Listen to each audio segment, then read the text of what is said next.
আজকে আমার পঞ্চামৃত 7 মাসের স্বাদের অনুষ্ঠানের তোমাদের সাথে কিছু শেয়ার করছি। তো এটা আমাদের নিয়মে আছে, পঞ্চামৃতটা 5 মাসে নয় 7 মাসে দেয়া। এই পঞ্চামৃততে যে ডাবের জল খেয়ে আমার মিষ্টি খেয়ে সারা দিন থাকতে হয়, তো এইটা নাকি প্রথম নিয়মটা হচ্ছে আমার বরের হাত দিয়ে খাওয়া এই ডাবের জলটা। তো সেই সময় আমি তোমাদের সাথে কোনো ভিডিওই শেয়ার করতে পারিনি, কারণ সেই সময় আমি আমার বর ছাড়া সেই ঘরের ভিতরে যে পুজো হচ্ছিল সেখানে সবারই যাওয়া নিষেধ ছিল। আর এই পঞ্চামৃত স্বাদের দিনে হবু মাকে লাল পাড় সাদা শাড়ি বা লাল পাড় চেরি কাপড় পরে বসতে হয় এই পুজোয়।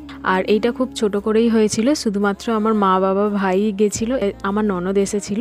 আর তার পরের দিনে হচ্ছে রান্না বান্না করে আমার শাশুড়ি মা আমাকে সব দেবে আর কি, 7 ভক্ষণ 7 মাসের। এইটা হচ্ছে তার পরের দিনের, যেটা আমার শাশুড়ি মা আমাকে খাইয়ে দিল। আর বাউন ঠাকুর বলেই গেছিল যে যেই কাপড়টা পরে পঞ্চামৃত হচ্ছে যেন সেই কাপড়টা পরেই 7 ভক্ষণ করা হয়।